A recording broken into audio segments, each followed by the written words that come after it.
हिंदू धर्म कहाँ का? इंडिया। जैनिज्म कहाँ का? इंडिया। बुद्धिज्म कहाँ का? इंडिया। तो इंडियन ओरिजिन के जो भी रिलीजन थे, उनसे एसोसिएटेड जो भी रूलर हुए थे, उनसे संबंधित जो भी इतिहास है, वो तो कौन सा हो गया? एंशिएंट। इस्लाम भारत में बाहर से आया, इस्लाम भारत का नहीं था, वो अरब के अंदर आया, अरब से भारत में आया। तो इस्लाम के आने के बाद, मुसलमान राजाओं के आने के बाद भारत के अंदर जो कुछ हिस्ट्री है वो कौन सी मान ली गई? मिडिवल। और अंग्रेजों ने कहा हमारे आने के बाद जो कुछ हिस्ट्री है वो कौन सी हो गई? मॉडर्न। कितने चतुर और चालाक तरीके से, कितने कनिंग लोग थे वो, कि उन्होंने ये कहा कि भारत मॉडर्न कब हुआ? जब भारत में कौन आए?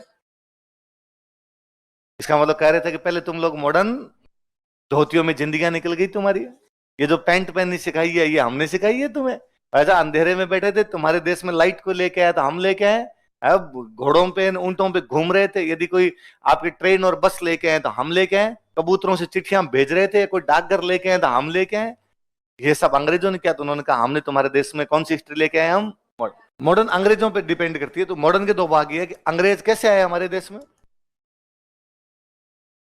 क्या किया, कैसे आए, कैसे हमारे राजाओं को उन्होंने हराया, कैसे हमारे राजाओं से हारे, या फाइनली उन्होंने किस प्रकार भारत पे कब्जा किया। एक पूरा सेगमेंट हम ये पढ़ते हैं कि अंग्रेजों का भारत पर कब्जा किस रूप में हुआ था।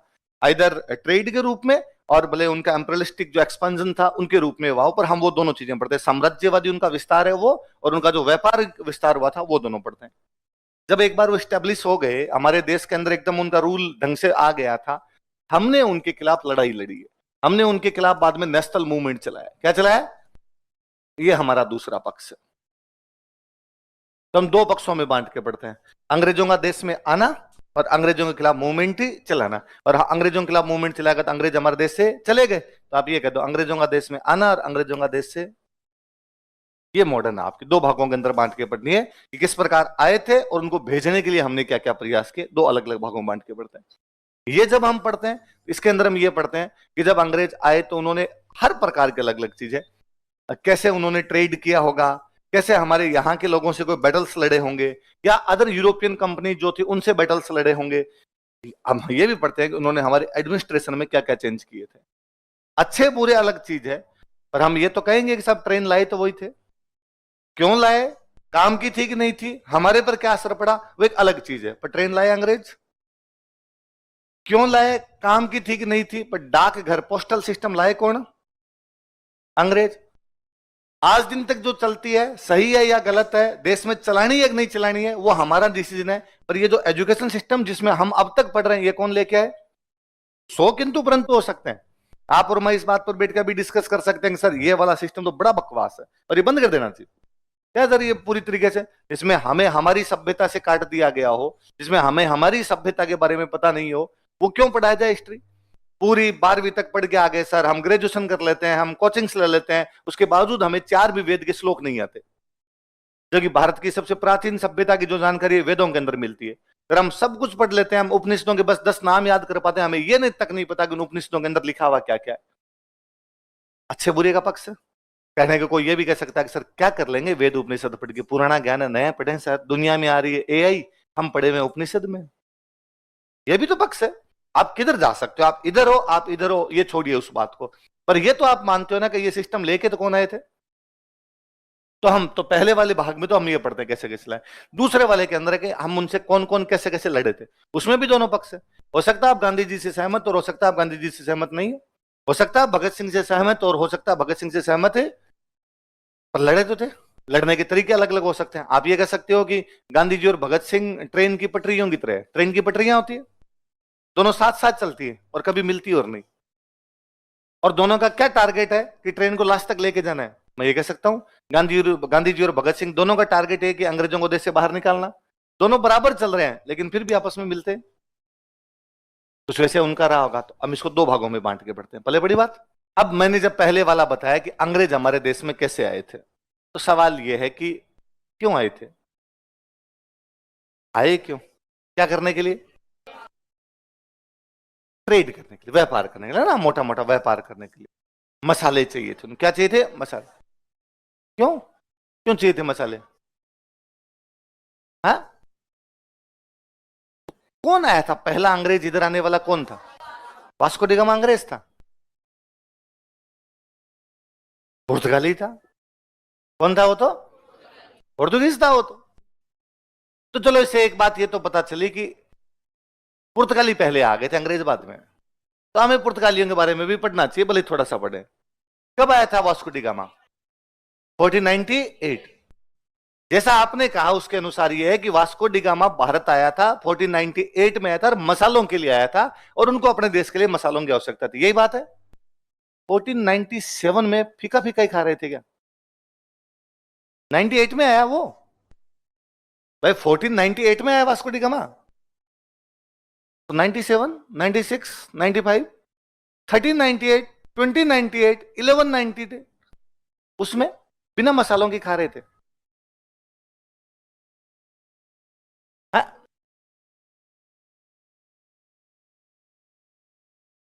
उसमें क्या था? मतलब एक अचानक 1498 में वास्को डी गामा ने कहा मैं मसाले के बिना नहीं खाऊंगा, और ये अच्छा नहीं लगता, आमलेट मुझे बिना मसाले के तो एकदम अच्छा नहीं लगता।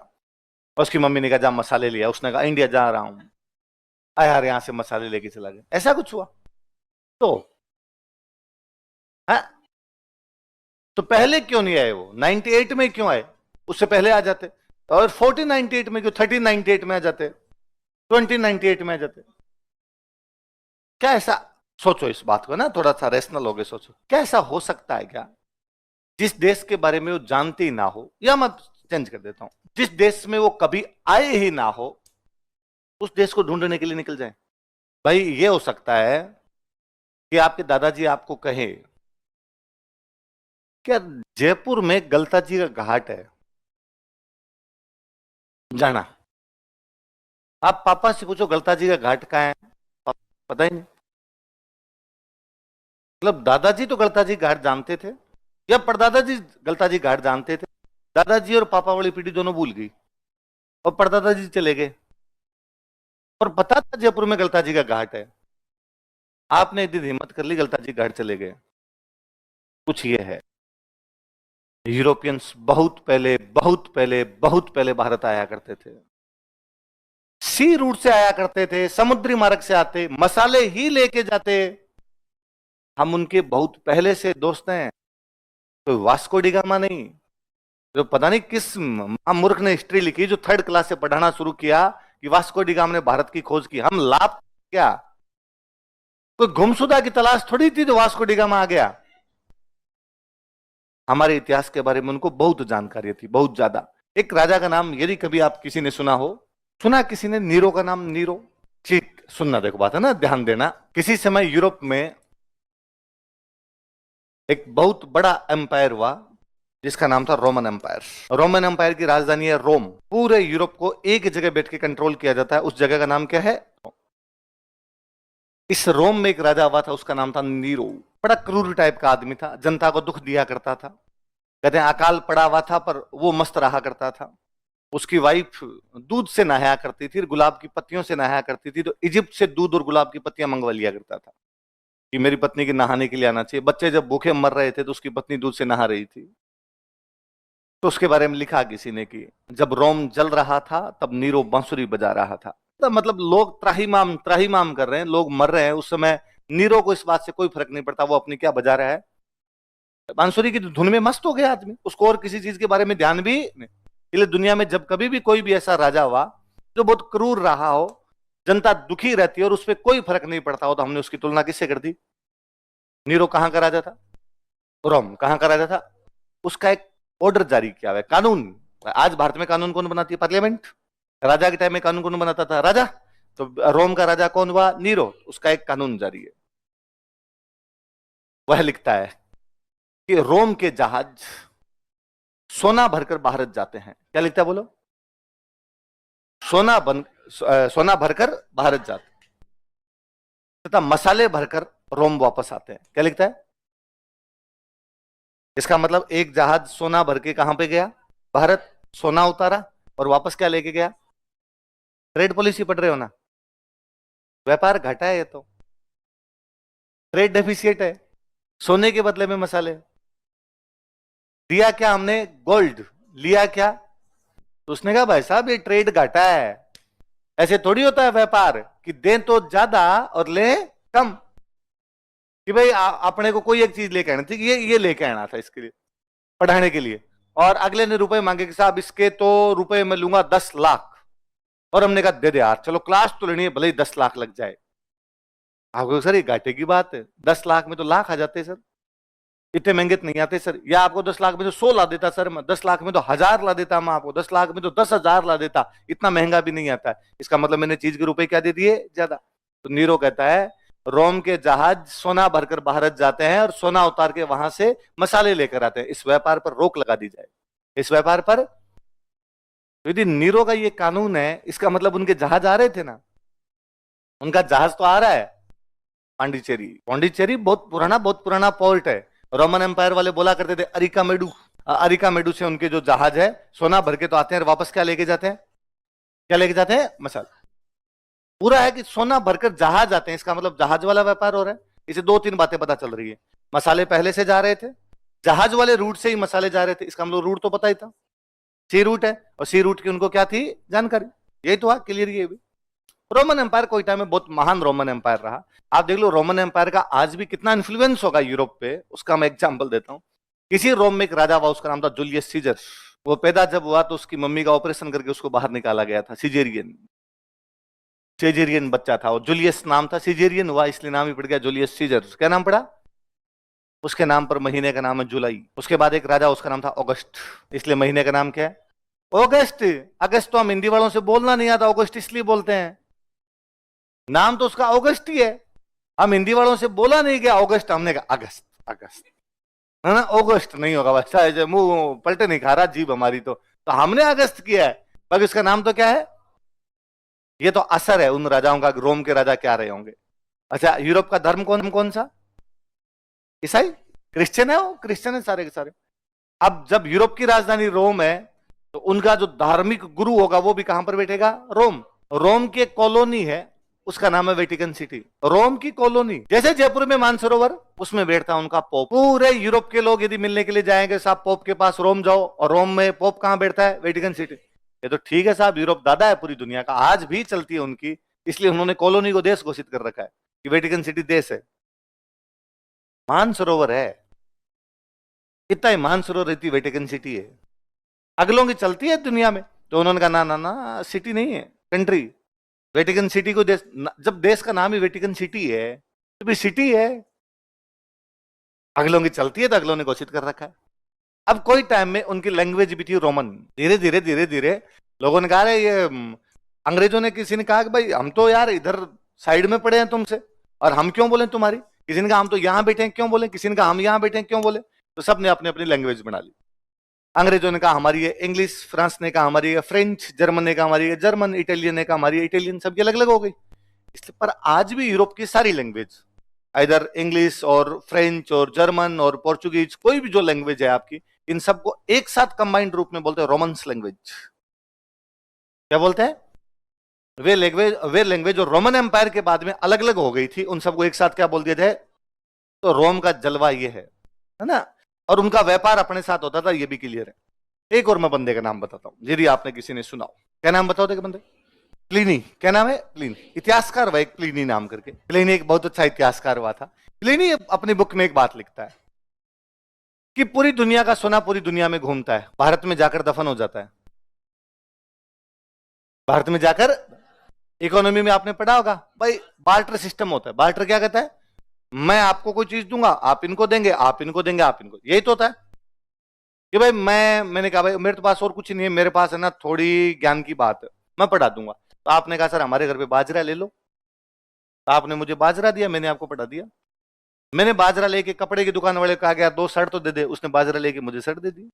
यही है बार्टर सिस्टम। और क्या कहता है, तो पूरी दुनिया इसी प्रकार चलती, जिसके पास जो है वो दे दो, और उसके पास जो है वो उसे ले लो। हाँ, भारत वाले इस मामले में थोड़े चेंज थे। हम कहते जो है वो तो ले लो, पर हम केवल सोना लेंगे, हम केवल सोने के अलावा दूसरी कोई भी चीज स्वीकार करेंगे, और वो प्रेम हमारा आज दिन तक है। इसलिए सोने की रेट 1 लाख के बाहर निकल गई, निकल गई। सबको पता है, तुम्हें यही काम करते रहते हो तुम, रेट रेट ही देखते रहते हो बेटे बेटे। लड़कियों, तुमने जो इंस्टाग्राम बना रखा है मुझे सब पता है, तुम क्या देखती हो उस पर, है ज्वेलरी देखती रहती हो उस पर, तुम नहीं देखती। हाँ, नहीं देखनी उस पर अपने। वो कहते पूरी दुनिया का सोना पूरी दुनिया में घूमता है, पर भारत में जाकर क्या हो जाता है? दफन हो जाता है। इसका मतलब है कि भारत वाले केवल सोना लेते हैं और कोई वस्तु लेते नहीं है। अब वो नीरो वाली बात वापस सही है कि हम मसाले बेचते हैं जहाज भर के, वापस केवल हम सोना भरते हैं जहाज भरकर, वापस क्या आता है? मसाले आते हैं। और भारत में आज भी, भारत में कोई भी आदमी सोना नहीं देना चाहेगा, लेके रखना ही चाहेगा। हम आज भी इन्वेस्टमेंट का मतलब भी सोना समझते हैं, है ना। हर कोई यूं अनपढ़ से अनपढ़ आदमी आकर जाएगा, अरे इस चीज में क्यों रुपए लगाए, सोना ही ले लेते।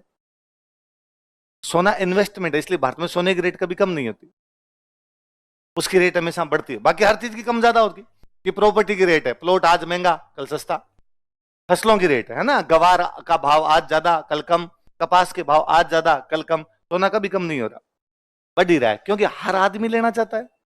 इसका मतलब डिमांड बढ़ी हुई रहती है, उसकी डिमांड बढ़ी हुई रहती है, इतनी ज्यादा सप्लाई होती नहीं है, तो उसकी रेट हमेशा क्या रहेगी? ज्यादा। तो ये रोमन एम्पायर था। रोमन एम्पायर का भारत के साथ में बाकायदा व्यापार हुआ करता था। पूरी बुक है अपने साथ व्यापार पर, पेरिप्लस ऑफ द एरिथ्रियन सी, लाल सागर की यात्रा नाम करके बुक है। लिख के कौन गया, राइटर का नाम पता नहीं है, पर पेरिप्लस ऑफ द एरिथ्रियन सी नाम की पूरी पूरी बुक लिखी हुई उन लोगों की।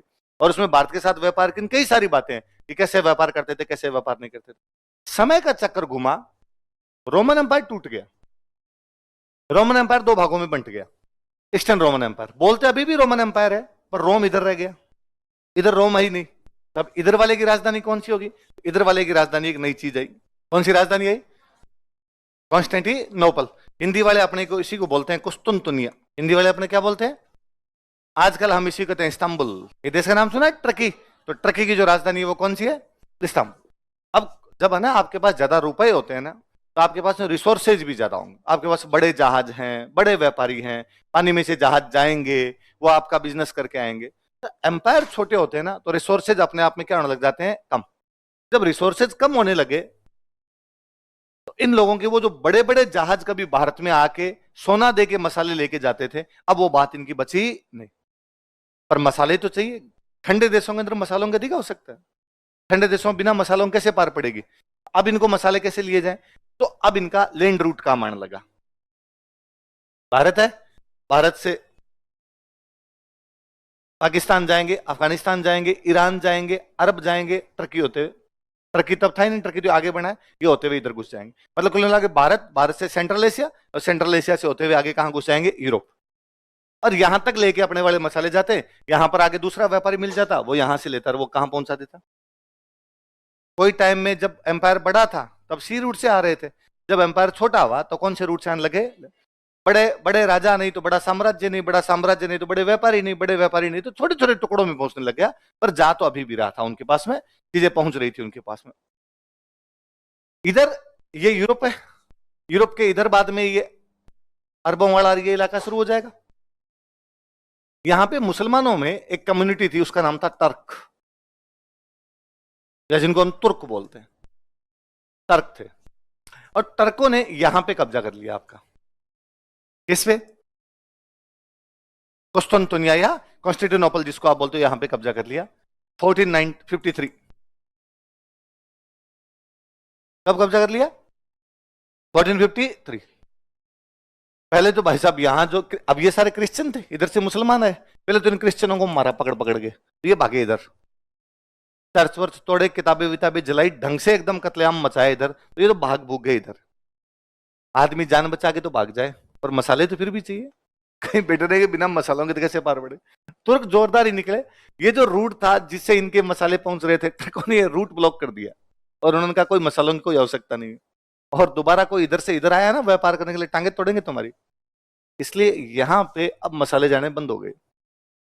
अब राजाओं को लगा कि वो पुराने वाला सी रूट पकड़े, बस सी रूट इतने दिन बंद कर दिया था ना भाई, अपने ये कह देंगे उधर वाले रास्ते से कोई नहीं निकलेगा, सारे के सारे इस रास्ते से जाओ। कल को इधर चार गुंडे आके बैठ जाएंगे, इधर जाओगे टांगे तोड़ेंगे, तो अपने कहेंगे वो खुलवाओ। यही तो होगा, और क्या होगा? वो रूट ढूंढा जाए। वो पहले अपने जैसे जाते थे, पहले कब, तो बहुत पहले जाते थे, तो रास्ता अब गायब हो गया, याद नहीं वो कौन सा रास्ता था कौन सा रास्ता नहीं। इन दोनों ने घोषणा की कि भाई जो कोई भारत जाने का रास्ता ढूंढेगा हम इनाम देंगे, जो कोई भारत जाने का रास्ता ढूंढेगा उसको हम जहाज, भारत जाना चाहे भाई लंबी दूरी तय करनी पड़ेगी ना, यदि कोई लंबी दूरी तय करना चाहता है तो हम उसको जहाज देंगे, हम उसको हथियार दे देंगे, हम उसको पैसे दे देंगे, और जाओ, इनाम भी देंगे उसको। कोई नहीं आ रहा, इतना लंबा कौन जाए। एक होता है क्या, रेगुलर कोई जाता रहता ना तो पार पड़ जाती है, कोई रेगुलर नहीं जाता है तो पार पड़ती नहीं। मैं सिंपल सा एग्जांपल देता हूं। स्प्रिंग बोर्ड है, आरएस की आईएएस की तैयारी करवाता है, आरएस के बैच भरे पड़े रहते हैं, आईएएस में तुम इतने से बच्चे हो। कारण, क्योंकि अपने लोगों को अभी तक लगता है आईएएस नहीं होगा, उन्हीं अपने लोगों को सबको लगता है आरएस तो कर ही लेंगे। ये लगने की बात है ना। आरएस में अभी तक भी लोगों को लगता है अरे आरएस वो फलान जी लगे थे हम भी लग जाएंगे, उनके आसपास में कोई ना कोई लग गया। आईएएस उनके आसपास में लगा नहीं, बाकी सेम ही तैयारी है। क्या अंतर है आरएस और आईएएस में, क्या अंतर है पता है तुम्हें? तुम्हारी फीस थोड़ी ज्यादा है, वो इसीलिए ताकि तुम्हें लगे कि अलग पढ़ाएंगे कुछ, है ना, तुम्हें बावड़ा बनाया जा सके। तो क्या चेंज करेंगे? क्या मैं या कोई दूसरा मास्टर मॉडर्न इंडिया पढ़ाने के लिए आरएस के बैच में जाएगा तो वहां ये कहानी ऐसे नहीं बताएगा, वहां चेंज कर देगा कि ना पुर्तगाल नहीं है, डायरेक्ट डच डच करेंगे शुरू। तुम आरएस वाले हो, तुम्हें आईएएस इतना पढ़ाएंगे। ऐसा हो सकता है कि लक्षिता मैम ज्योग्राफी पढ़ाते समय हिमालय की ऊंचाई थोड़ी नीची कर दे आरएस वाले बैच में। आईएएस में तो 8,848 लिखवा के आई थी, तुम 40 कर दो, 8 मीटर तो खा जाऊंगी मैं, फीस कम मिली है तुम्हारी। कैसा हो सकता है? कैसा हो सकता है कि सर कोई उधर क्लास में पढ़ाए, मिडिवल पढ़ाए और उसके अंदर कहते बाबर का बाप चेंज, आईएएस के बराबर नहीं बताया जा सकता। क्या क्या चेंज होगा? उल्टा आरएस में ज्यादा पढ़ाते हैं, उधर राजस्थान जी की ओर पढ़ानी पड़ती है, तुम्हें कम पढ़ाते हैं, तुम्हारी तो लगती नहीं है। पर यदि तुम्हारी फीस कम करें तो तुम एडमिशन नहीं लेते फिर कुछ ना कुछ कमी है आईएएस आईएएस होता है ना, हाँ होता है। आरएस और आईएएस में उतना ही फर्क है जितना बीड़ी और सिगरेट में, है ना। राजीव है ना तुम सर, मजा आया ना तुम्हें है फर्क है भाई साहब बाकायदा, पर चीजें सेम ही रहती है। ये कॉन्फिडेंस की बात है। मैं कहता हूं जिस दिन आपके बहुत पास का कोई बंदा आईएएस लग गया ना, उस दिन आप सब इसी बैच में एडमिशन लेंगे। और लोगों ने कहा नहीं यार ये तो सेम ही है, किया जा सकता है। भाई मैं तो इस बार त्रिलोक सर आए थे क्लास में, उनका डायरेक्ट आईएएस ही हुआ, आरएस में नहीं हुआ। अभिषेक जी वो पिछली बार आरएस दिया था उसमें नहीं हुआ, इस बार आईएएस में हो गया। ऊपर सीढ़ियों में चढ़ते समय ऊपर कानाराम जी की फोटो लगी हुई है, कानाराम जी का आरएस में नहीं हुआ था, सीधा आईएएस में ही हो गया था। पर मैं से खूब सारे जानता हूं जिनका आईएएस में नहीं हुआ, आरएस में हो गया था। वास्तव में तो जब आप ये बोलते हो ना आईएएस की तैयारी करते हैं ना आरएस की तैयारी करते हैं, आप बोलते गलत हो। होना ये चाहिए कि हम सिविल सर्विस की तैयारी करते हैं, उसके दो है, एक ऑल इंडिया सर्विस है, एक राजस्थान सर्विस। हाँ हम ऑल इंडिया का पेपर देते हैं हमारे, और हम कोरोना से पहले तक हम ऐसे ही बोलते थे। ये तुमसे जब कोरोना के बाद वाली पीढ़ी आई है ना, तुमने ये वर्ड यूज में लेने शुरू किए हैं कि हम तो इसकी तैयारी करते हैं और उसकी तैयारी करते हैं। पहले जैसे मुझे याद है कि एग्जाम दिया, तैयारी करने के लिए आया मैं, आरएस के बेस में बैठा, आरएस का पेपर दिया, प्री पास हो गया, मेंस दिया, मेंस का पेपर दे दिया, रिजल्ट अभी तक आया नहीं। अब मैं क्या करूं? मुझे याद है मैं जैसे मेरा मेंस हुआ था पहला, मैं दिलीप सर के पास गया, सर ये तो हो गया, मेंस तो हो गया, अब क्या करूं? कहने गया कल आईएएस वाले बेच में जाना, इस बार आईएएस का फॉर्म भर दो, देना है। फॉर्म भरा, एग्जाम पास में आया, सर को पास वापस गए कि सर एग्जाम देना, सर ने कहा नहीं देना, ऑप्शनल तैयार हुआ तुम्हारे के नाम, अगली बार देना। सर फॉर्म भरा हो तो कोई बात नहीं, तो पढ़ा रहना, देखा अगली बार देना, अगली बार दिया हो पेपर। कोई ऐसा सोचता भी नहीं था यार ये पेपर और ये पेपर अलग अलग है। आईएएस दिया, कोई स्टूडेंट है जिसने आईएएस, मान लो मैंने नहीं दिया उस साल, किसी ने दिया उस साल आईएएस, क्या हो सकता है, या तो पास या फेल।